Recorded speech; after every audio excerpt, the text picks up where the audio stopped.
La Biblia enseña el purgatorio. En la Biblia hallamos prueba para el purgatorio. Esta se encuentra en 1 Corintios capítulo 3, versículo 15. Examinamos esta prueba bíblica del purgatorio. Casi todas las citas de esta sección en español están sacadas de la versión de la Biblia Reina Valera de 1569, una famosa traducción protestante. 1 Corintios 3:15 es prueba irrefutable para el purgatorio. 1 Corintios 3, 11-15, cito: Porque nadie puede poner otro fundamento que el que está puesto, el cual es Jesucristo. Y si alguno edificare sobre este fundamento oro, plata, piedras preciosas, madera, heno, hojarasca, la obra de cada uno será manifiesta, porque el día la declarará, porque por el fuego será revelada, y la obra de cada uno cual sea, el fuego la probará. Si permaneciere la obra de alguno que sobreedificó, recibirá recompensa. Si la obra de alguno fuere quemada, sufrirá pérdida. Si bien él mismo será salvo, aunque así como por fuego. Fin de cita. Ahora miremos de nuevo la última parte de este pasaje. En 1 Corintios 3, 15 leemos, cito: Si la obra de alguno fuere quemada, sufrirá pérdida, si bien él mismo será salvo, aunque así como por fuego. Fin de cita. Entonces, tenemos un hombre cuyas obras han sido juzgadas. Sus obras son, de hecho, quemadas, y él sufre pérdida, pero él es salvo, aunque por el fuego. Él sufrirá pérdida, pero es salvado por el fuego. ¿Qué significa sufrirá pérdida en este pasaje? La palabra griega que está traducida como sufrirá pérdida es semiotesetai. Esta deriva de la palabra griega semio.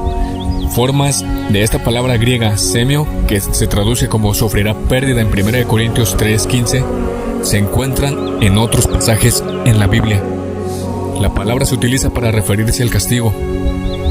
En Éxodo 21:22, Proverbios 17:26, Proverbios 19:19.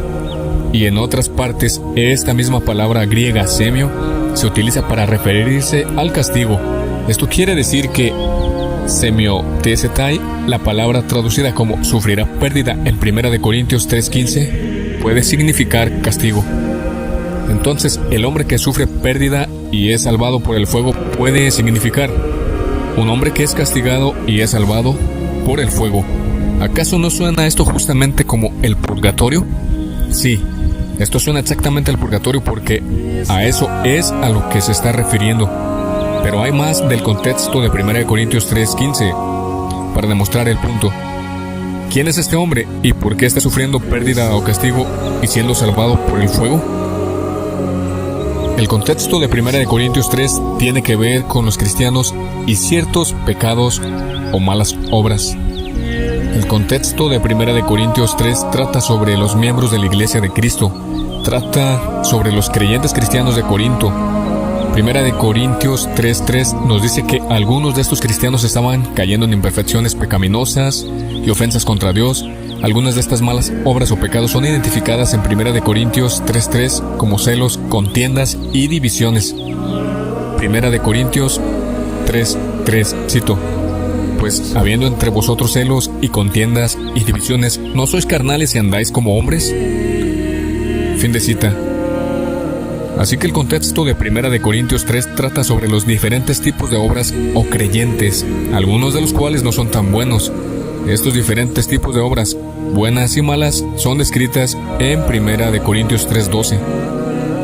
1 Corintios 3:12-13, cito: Y si alguno edificare sobre este fundamento oro, plata, piedras preciosas, madera, heno, hojarasca, la obra de cada uno será manifiesta, porque el día la declarará, porque por el fuego será revelada, y la obra de cada uno cual sea, el fuego la probará. Fin de cita. Hay buenas obras que son llamadas oro, plata y piedras preciosas. Estos significan una mejor o más perfecta adherencia al Evangelio de Cristo. Luego hay otras obras que no son tan buenas.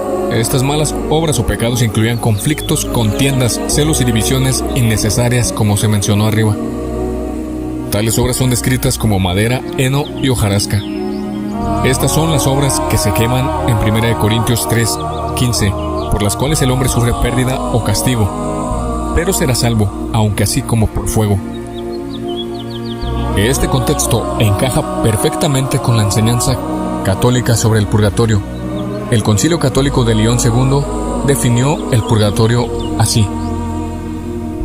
Papa Gregorio X, Concilio de León II, 1274. Cito: porque si ellos mueren verdaderamente arrepentidos en caridad antes de que ellos hayan hecho satisfacción con frutos dignos de penitencia por los pecados cometidos y omitidos, sus almas son purificadas después de la muerte con penas purgatorias o purificadoras. Denzinger 464. Fin de cita. El purgatorio no es para aquellos que han muerto en estado de pecado grave, es decir, mortal. Todas esas personas van al infierno, como queda claro en Gálatas 5:19-21, 1 Corintios 6:9 y Efesios 5:5-8. El purgatorio es para aquellos con la verdadera fe, quienes han sido perdonados por sus pecados, pero aún tienen que hacer plena satisfacción por los pecados que han cometido. Por consiguiente, en 1 Corintios 3:12, la madera, el heno y el rastrojo, que son quemados, significan las obras de un hombre que ha muerto en el estado de justificación y ha sido perdonado de cualesquiera pecados mortales que pudo haber cometido. Él está, por ende, salvado en última instancia, pero él no ha hecho satisfacción por los pecados cometidos después del bautismo. El caso del rey David es un excelente ejemplo de un hombre cuyo pecado ha sido perdonado, pero que no ha hecho plena satisfacción por él. Un gran ejemplo de un hombre que ha sido perdonado de su pecado grave, pero no ha hecho satisfacción por él, se halla en el caso de David. En 2 de Samuel 11 o 2 de Reyes 11 en la Biblia católica, leemos que el rey David cometió adulterio con Betsabé. También hizo matar el marido de ella. Estos son pecados mortales. Si David hubiera muerto en ese estado, él hubiera ido al infierno. 1 Corintios 6:9 nos expone que ni los adúlteros ni los asesinos entrarán en el cielo.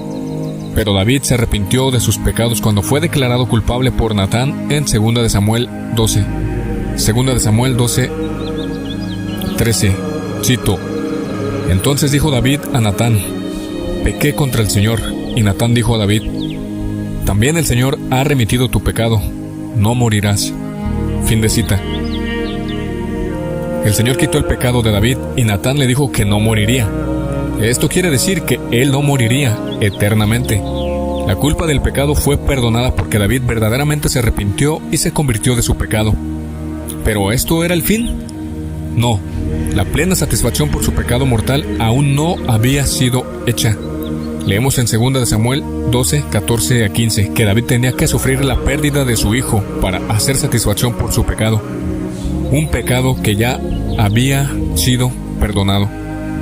2 de Samuel 12:14-15, cito: por cuanto con este asunto hiciste blasfemar a los enemigos del Señor, el hijo que te ha nacido morirá ciertamente. Y Natán se volvió a su casa, y el Señor hirió al niño que la esposa de Urías había dado a luz de David y enfermó gravemente. Fin de cita. Esto proporciona una prueba innegable de que la culpa del pecado de un creyente puede ser perdonada sin que todo el castigo haya sido quitado. El Concilio de Trento lo explica de esta forma.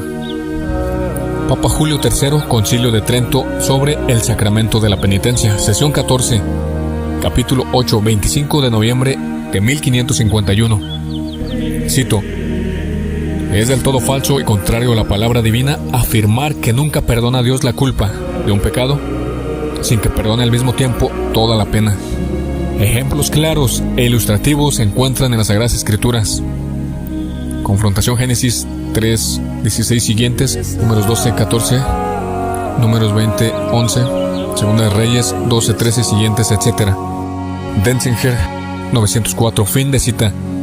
En esta cita del Concilio de Trento vemos referencias en varios lugares de la Escritura en donde un pecado es perdonado sin que se perdone al mismo tiempo toda la pena. El ejemplo de Números 20 debe ser citado. Números 20, 11 a 12. Cito: entonces alzó Moisés su mano e hirió la roca con su vara 2 veces. Y salieron muchas aguas y bebió la congregación y sus bestias. Y el Señor dijo a Moisés y a Aarón: por cuanto no me creísteis para santificarme delante de los hijos de Israel, por tanto, no meteréis esta congregación en la tierra que les he dado. Fin de cita. Cuando Moisés, en obediencia al mandato de Dios, golpeó la roca para hacer salir milagrosamente de ella agua, había cierto grado de duda en el acto o en la manera en la cual él y Aarón lo presentaron a la congregación. Un comentario católico lo explica. Cito: la falta de Moisés y Aarón en esta ocasión fue una cierta inseguridad y debilidad en la fe, no una duda en el poder o en la veracidad de Dios, sino que detenidos por la indignidad de aquella gente rebelde e incrédula y por tanto hablaron con cierta ambigüedad. Comentario en la Biblia Católica Inglesa, Dual Reigns. Fin de cita. Como resultado, Dios les dijo a Moisés y a Aarón que ellos no serían los que llevarían a la congregación a entrar en la tierra prometida. Este fue su castigo, a pesar de que se mantuvieron a favor de Dios. Este castigo fue cumplido. Fueron Josué y Caleb quienes llevaron a la gente a la tierra prometida.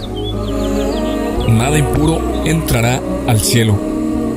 Esta clase de satisfacción por la pena restante debido a los pecados perdonados a menudo es realizada en la tierra a través de las buenas obras u oraciones, sufriendo pruebas y tribulaciones y con una fidelidad más perfecta a la verdadera fe. Si tal satisfacción no se hace en la tierra, esta se hace y debe hacerse en el purgatorio, suponiendo que la persona muere en el estado de gracia, justificación. La satisfacción debe ser hecha porque el Apocalipsis deja claro que nada impuro entrará en el cielo. Apocalipsis 21, 27, cito: y no entrará en ella ninguna cosa inmunda o que hace abominación o mentira, sino solo aquellos que están escritos en el libro de la vida del Cordero. Fin de cita. Vemos lo mismo en el libro de Hebreos. Hebreos 12, 14, cito: seguid la paz con todos y la santidad, sin la cual nadie verá al Señor. Fin de cita. Ahora, debe hacer hincapié que el purgatorio no es para aquellos que mueren en pecado mortal o que mueren fuera de la verdadera fe. Este es solamente para aquellos que murieron en el estado de gracia, que también se conoce como el estado de justificación.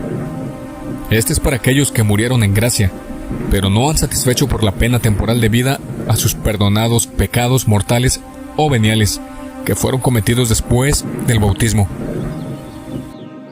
La Biblia enseña que hay pecados mortales y pecados menores, veniales. Los pecados mortales destruyen el estado de justificación. Es por eso que Gálatas 5, 19, 21 y 1 Corintios 6, 9 y Efesios 5, 5 a 8 enseñan que las personas que cometen tales pecados mortales pierden su herencia en el cielo, la justificación.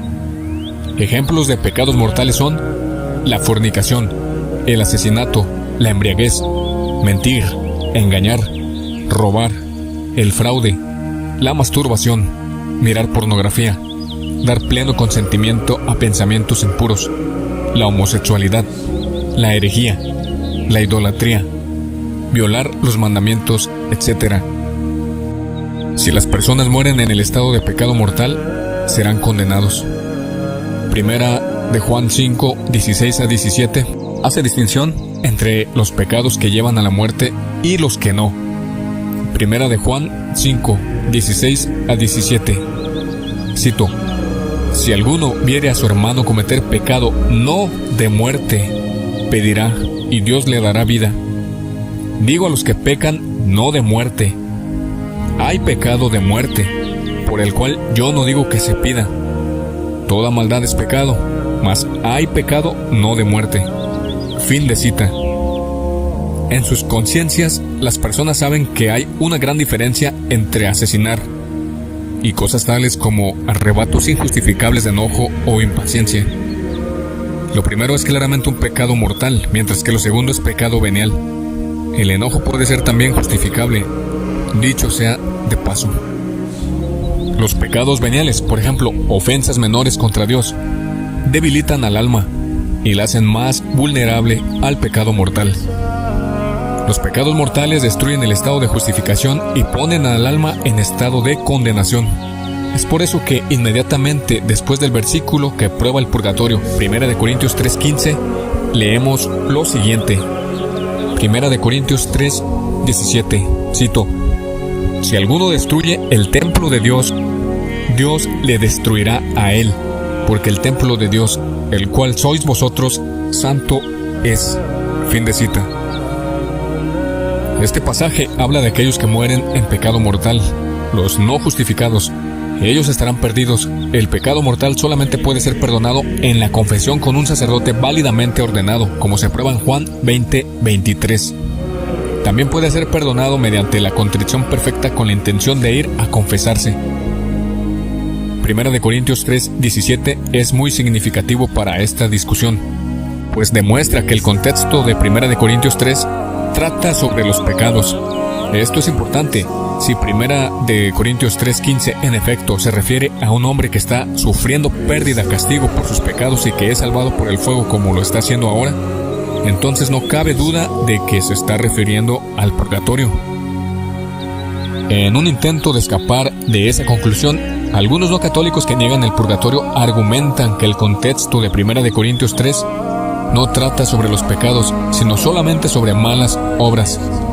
Ellos construyen una falsa dicotomía entre pecados y malas obras, como si estuvieran en dos categorías distintas.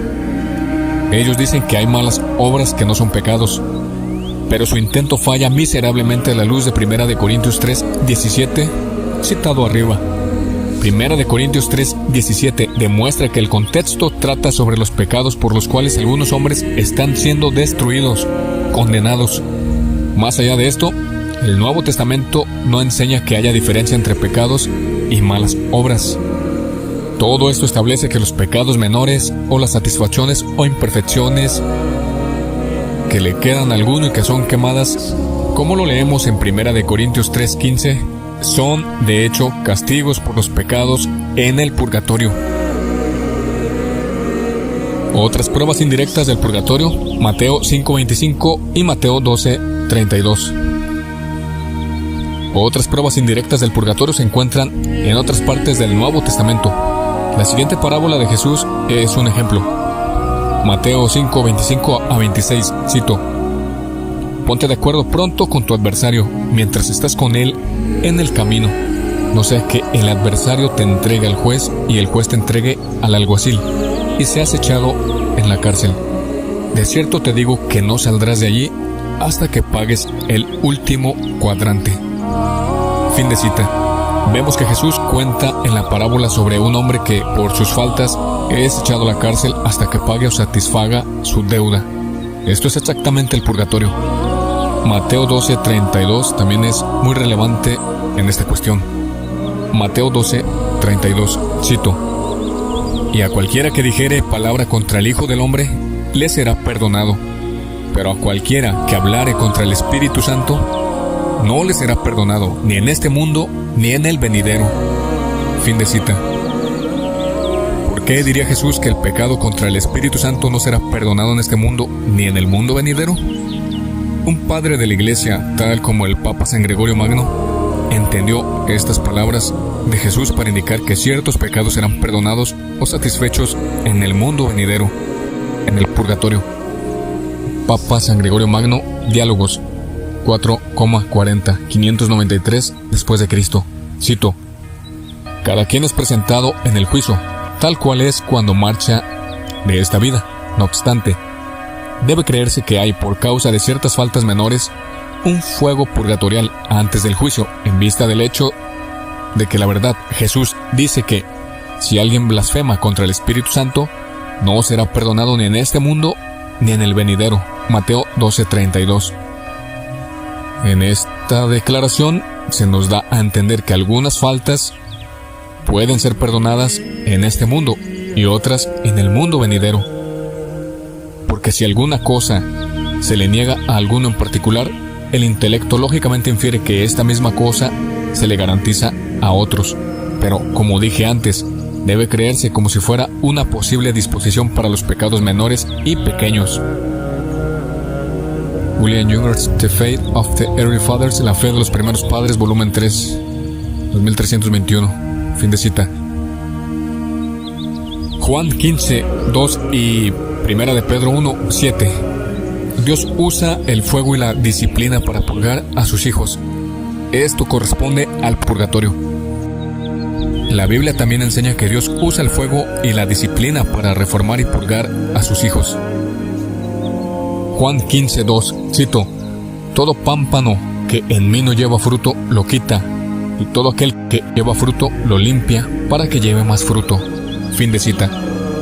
Primera de Pedro 1, 6 a 7, cito: en lo cual vosotros mucho os alegráis, aunque el presente por un poco de tiempo, si es necesario, estéis afligidos por diversas pruebas, para que la prueba de vuestra fe, mucho más preciosa que el oro que perece, aunque sea probado con fuego, sea hallada en alabanza, gloria y honra en la manifestación de Jesucristo. Fin de cita.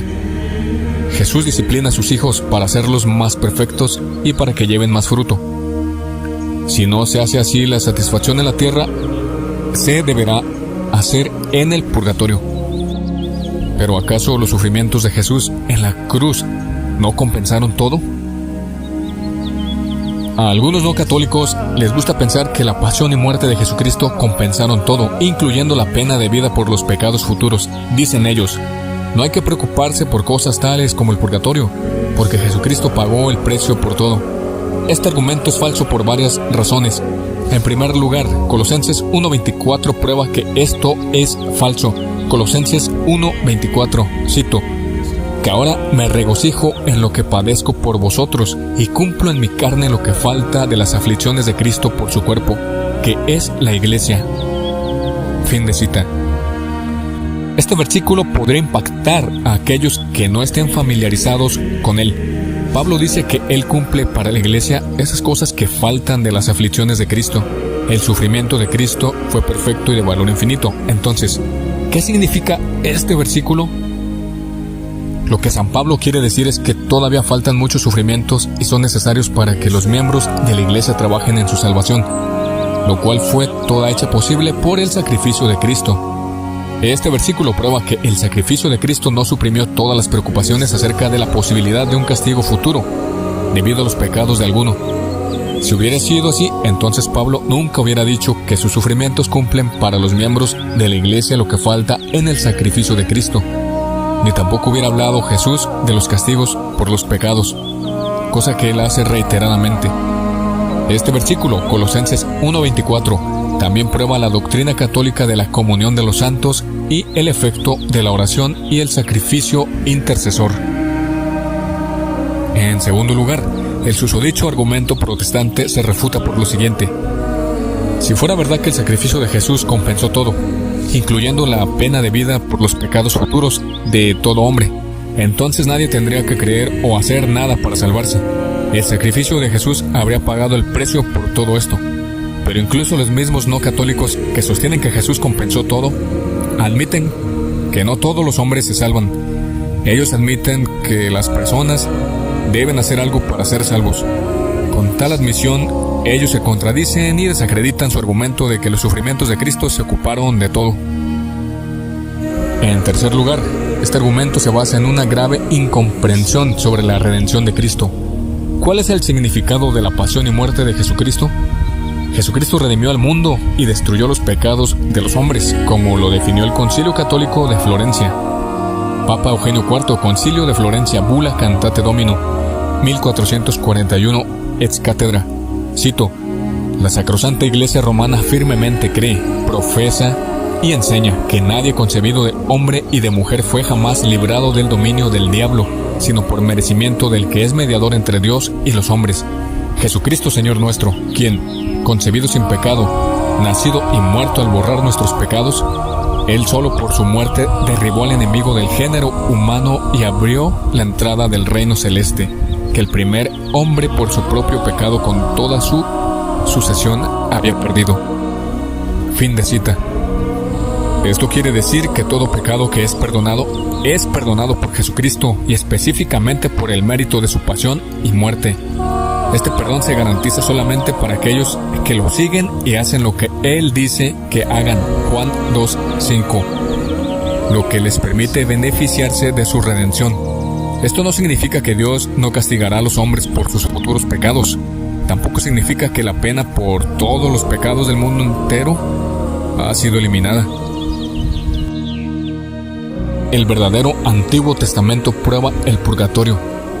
Segunda de Macabeos 12:46. Hay otra prueba para el purgatorio. Esta proviene del segundo libro de los Macabeos. Algunos no católicos inmediatamente pensarán: ese libro no está en mi Biblia. Es verdad que los libros de los Macabeos no están en la Biblia protestante. Y no están ahí porque Martín Lutero, el primer protestante, los eliminó cuando se separó de la Iglesia Católica.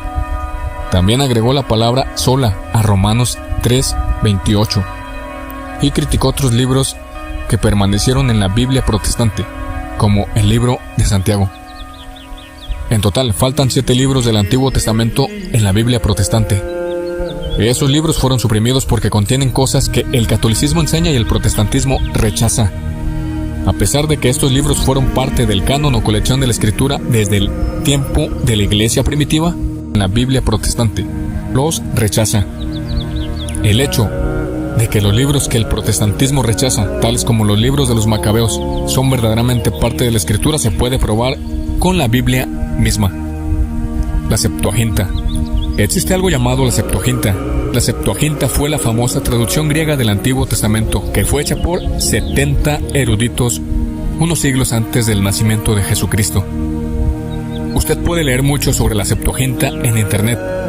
Esta famosa traducción del Antiguo Testamento del hebreo al griego contiene los 7 libros que la Biblia protestante rechaza. Ahora bien, aquí está lo interesante. Hay aproximadamente 350 citas del Antiguo Testamento en el Nuevo Testamento que han llegado hasta nosotros. Pues bien, alrededor de 300 de esas citas son de la versión de la Septuaginta del Antiguo Testamento. En otras palabras, el Nuevo Testamento, que incluso los mismos protestantes tienen, cita la versión del Antiguo Testamento que acepta los libros católicos de la Biblia. Esto significa que los autores del Nuevo Testamento aceptaron la versión de la Septuaginta y por consiguiente los 7 libros que los protestantes rechazan. Pero aún hay más. En Hebreos 11:35 de las Biblias católica y protestante vemos una referencia a un evento que es registrado únicamente en el segundo libro de los Macabeos, capítulo 7. Hebreos 11:35. Cito: las mujeres recibieron sus muertos levantados de nuevo a la vida, y otros fueron torturados, no aceptando su liberación para obtener una mejor resurrección. Fin de cita. Esta referencia se halla en un solo lugar en la Biblia. Está en 2 de Macabeos 7, en donde cuenta la historia de una madre y sus 7 hijos. Esta madre y sus 7 hijos se negaron a ser liberados de su tortura para poder recibir la resurrección de los justos. Entonces, en Hebreos 11:35, San Pablo está haciendo referencia al segundo libro de los Macabeos. Esto demuestra que 2 de Macabeos, cuyo libro las Biblias protestantes no tienen, es en verdad parte del Antiguo Testamento. 2 de Macabeos capítulo 12 claramente enseña la oración por los difuntos y, por ende, el purgatorio. 2 de Macabeos 12:46. Cito: es pues un pensamiento santo y saludable el rogar por los difuntos a fin de que sean libres de sus pecados. Fin de cita. Este versículo enseña el purgatorio. Dice que es un pensamiento santo y saludable el rogar por los difuntos, a fin de que sean libres de sus pecados. Por lo tanto, la Biblia enseña que hay un lugar después de la muerte, en donde algunos de los fieles que se salvan son retenidos, y en donde pueden ser socorridos por las oraciones. Esto corresponde a la enseñanza de 1 de Corintios 3:15, en la cual ya vimos que algunas personas son salvadas, mientras sufren pérdida o castigo, pero por el fuego. Ese lugar es el purgatorio, y este versículo claramente lo prueba. Es por eso que este libro fue suprimido de la Biblia por aquellos que quisieron inventar una nueva versión del cristianismo, una versión que no está conforme ni a la tradición ni a la enseñanza bíblica. Los padres de la iglesia creían en el purgatorio y en las oraciones por los difuntos. Además de todas estas pruebas bíblicas, el purgatorio se prueba por el hecho de que los padres de la iglesia cristiana creían en él y en las oraciones por los difuntos. San Agustín es un famoso padre de la iglesia. San Agustín es respetado con honor por los católicos y generalmente por los no católicos que reclaman ser cristianos. Él claramente enseñó el purgatorio. San Agustín de Hipona, Sermones 411 después de Cristo, cito: "No hay duda que los difuntos son socorridos, que el Señor les hará más misericordia de lo que sus pecados merecerían". Toda la iglesia observa esta práctica que fue dictada por los padres, que la iglesia ora por aquellos que han muerto en la comunión del cuerpo y la sangre de Cristo. Fin de cita. William Younger's The Faith of the Early Fathers, volumen 3, 1516. Fin de cita. Nótese que San Agustín dice que toda la iglesia cristiana ora por los fieles difuntos, aquellos que murieron en verdadera comunión con la verdadera iglesia. San Agustín, Manual de Fe, Esperanza y Caridad, 421 después de Cristo. Cito: "¿No es increíble que algo semejante suceda después de esta vida y puede investigarse si es manifiesto o no que algunos fieles se salven a través de un cierto fuego purificador, purgatorial, tanto más tarde o más pronto cuanto más o menos amaron las cosas perecederas"? Fin de cita. William Younger's The Faith of the Early Fathers, volumen 3, 1920.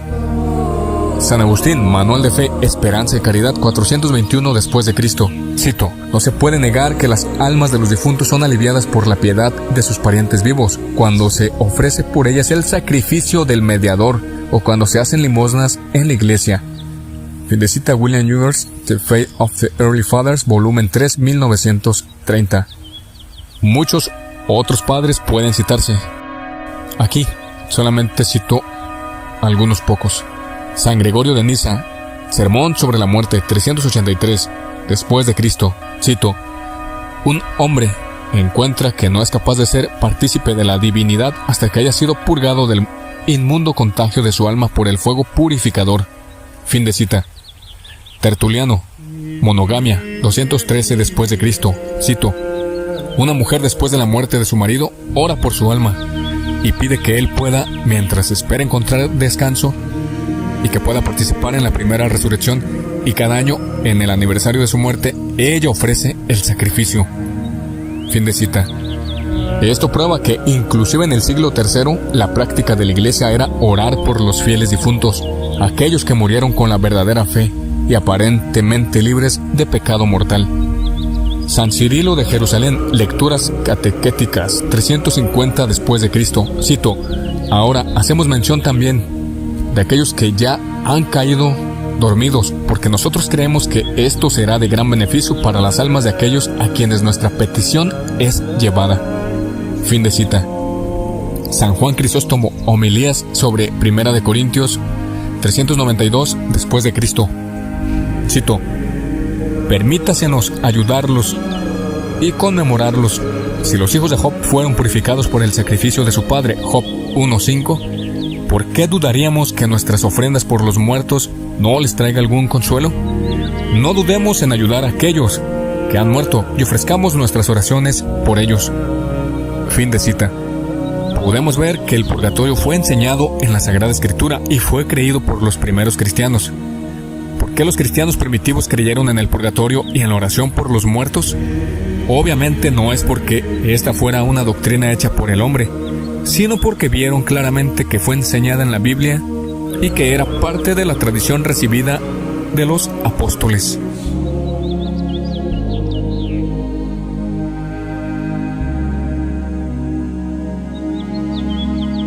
Pisa